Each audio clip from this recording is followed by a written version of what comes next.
Angela Heyroth, I am so fortunate to have you here today with that beautiful smile. Let's tell everybody what you do for a living.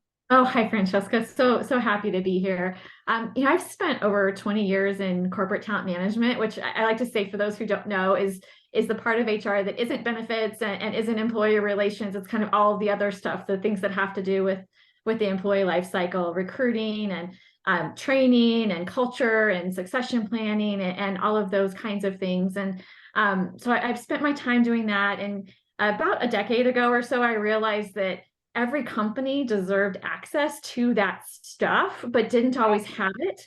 If they were maybe smaller or they were focused on the day to day, and what could I do to provide that to everybody? So I kind of started thinking that I should maybe do this on the outside and provide this as a project based. And I thought, oh, that's in about 2025 for whatever reason. It's a good round number, right, in your mind, which is still 2 years from now, just to for Right. count. And so that was kind of always in the back of my mind. In about 2025, I'll start this thing where I'll provide this service to people outside. And then 2020 happened, right? Catalyst to a lot of things.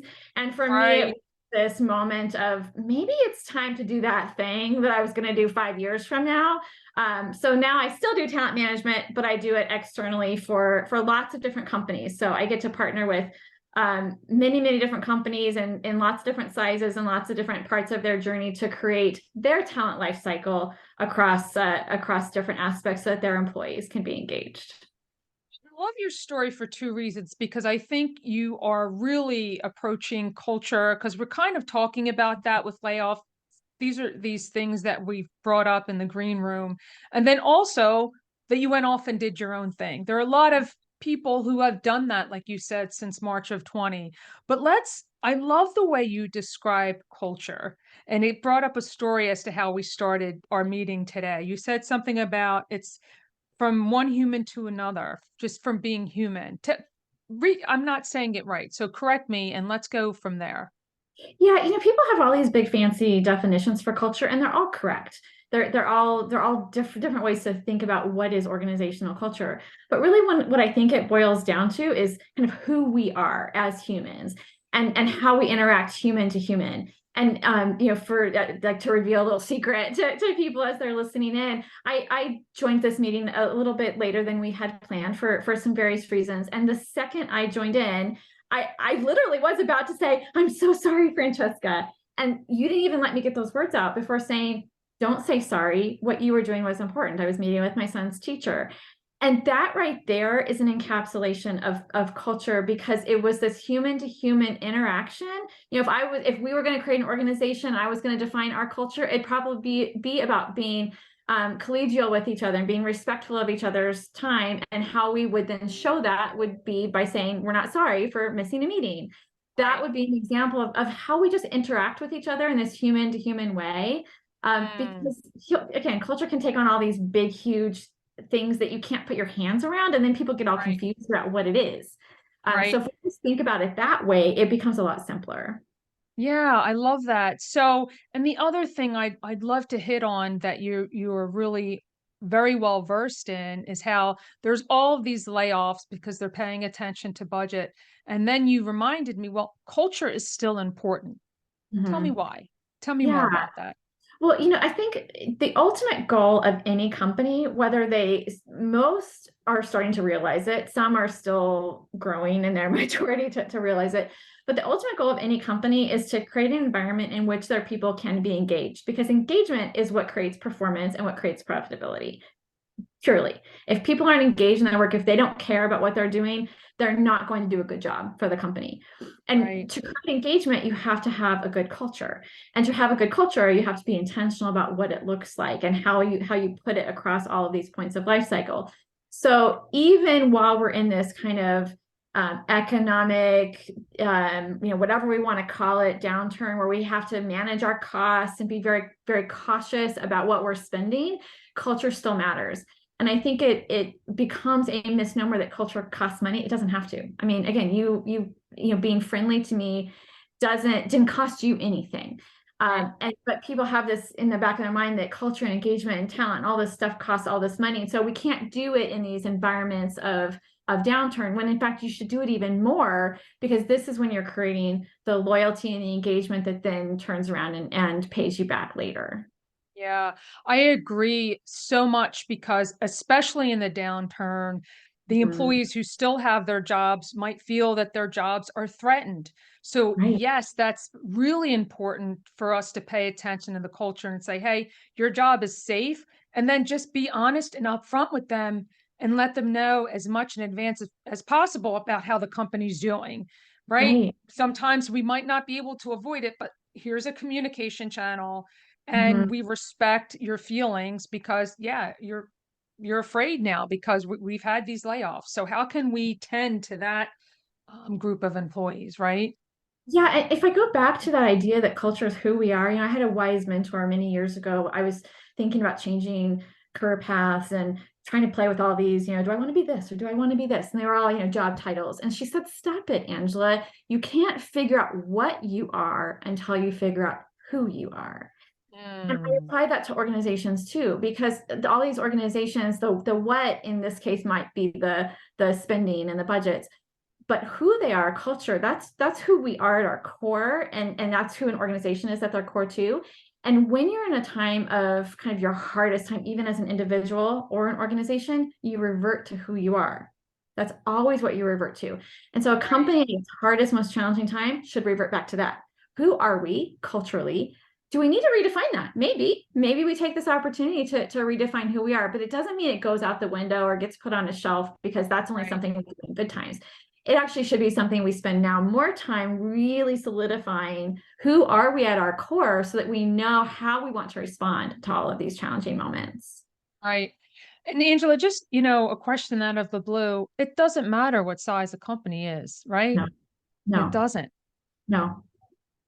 No, in fact, I think that's a myth that only big companies need to worry about culture, because I think again it goes back to what culture is, and people think it's ping pong tables and free pizza on Fridays and whatever. And so they think that's a big company thing with a big budget, and it's not any of those things. Again, it's just who are we? How do we interact with each other? And every company needs that. In fact, every company has it, whether they know it or not.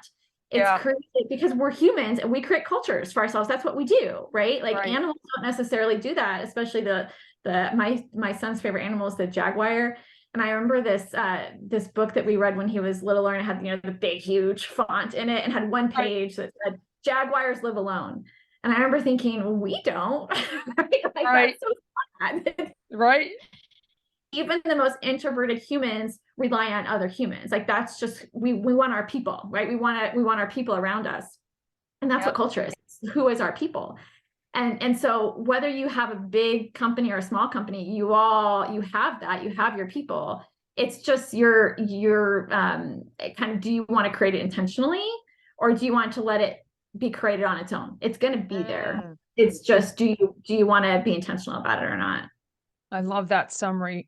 Right. Do you want to be intentional and go so far as meeting your employees where they are, right? Yes. Yeah. Meeting them where they are and just making time for it. Cause I really think that's what it is making the time for it too. Mhm. Yeah, and defining out of it, right? If you want your culture to be a certain way because of the kind of clients you have or whatever, then you Right. need to define that, because if not, the employees will define it. Again, that's just what we do as humans. We create our little tribes, and that's That's right. culture. That's And, culture. and so you can define it or let it be defined for you. Mm. So someone's listening to this right now and they have, they're an entrepreneur and they have and they're adding people on. What do you think they should consider first and foremost? Is it a team meeting? Is it a team lunch? What is something that can help ignite their togetherness? And it doesn't matter, by the way, whether we are remote or in person, right? That's what we Right, have to pay attention to. That is something else that I wanted to cover in our time together. right. Yeah, because again, this interaction and nowadays can happen how we're doing it right now. It just Right. doesn't have to happen with walls around us. I think really honestly, where they start beyond just getting people together and talking about it is asking what matters to you.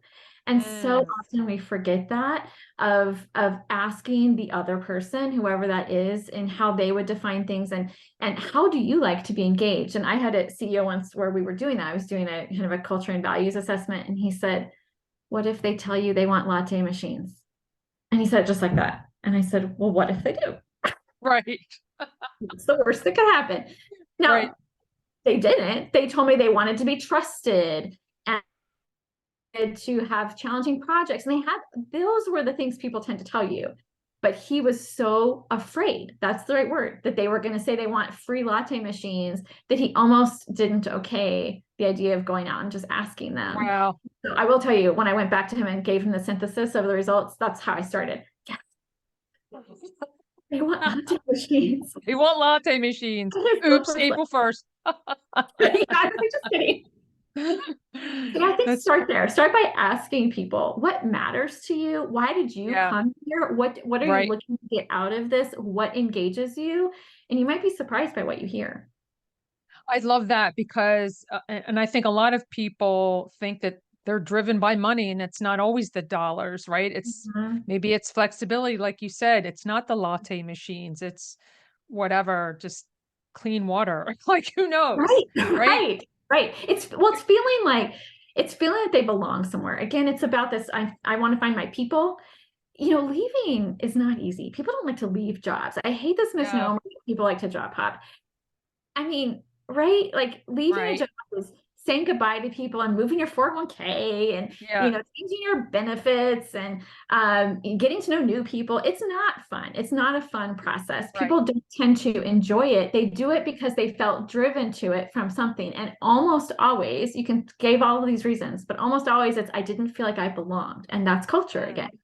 And so if I belong somewhere, if I feel like this is where my people are, I'm not going to look for something else. Now, part of not belonging might be if I'm not paid what I'm worth, but it's one piece of it. Now, once I'm paid what I'm right, worth, I don't care about all this other stuff, right, much more right, about right.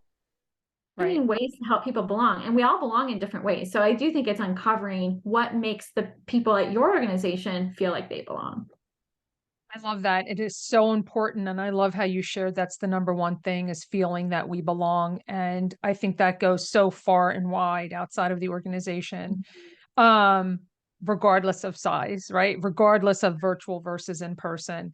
So in Mhm. all of this incredible work that you get to do, Angela, whether you're in person, is there a favorite piece of clothing or accessory, some kind of lucky Oh, something that you have that makes you feel great, or how does it make you feel? oh my goodness. Wow. I don't know that I necessarily have a lucky piece. I do have, as I'm looking over here, I'm looking at this coat that I have sitting here. I have just this like, black um fleece, I don't know, jacket that I keep here in my office. One, because I get cold. But two is because sometimes I'm running in from, some that I might just have a t-shirt or something on and I can throw that on and instantly look like I just have a little collar Right, and right. I look presentable for some of these meetings. So maybe it's that. I don't know. I don't be amazed my glasses. I don't know. I Yeah. don't have a good answer for that. Well, any answer that's yours is a good answer, right? It's just everybody has a different answer. Some people, right? It's a piece of jewelry that was that it's an heirloom piece, but for you, I think you nailed it in saying it's this jacket so that I'm presentable, like because you know that there's a difference when you are, and that Yeah, helps you conduct business virtually, which is just what we're all trying to do, right? For the past right, 3 years and going forward, virtual right. meetings and connections and businesses aren't going away. And I think it's beautiful. Otherwise, we would have never met. We met at a It's chance true. meeting and we just continued to talk. And I thought, like, what you do for a living is so important for us to understand as professionals. So, the human to human piece, the culture piece, I love all that you do. So, if someone wanted to continue the conversation with you, Angela, where's the best place for them to find you? Yeah, I appreciate that. I'm very active on LinkedIn, so you can Okay. certainly find me there. My website is Talent Lifecycle Designs, and you can certainly find my contact information on there as well. Those are probably the two easiest ways. Yep, that's perfect. So I'll make it even super easy. I'll put the links in the show notes, so all they have to do is click on it because, like I said, you're a wealth of information and we could all use a little connection. So thank you so Yes, much for sharing your brilliance today, Angela. I appreciate you. absolutely. Thanks, Francesca.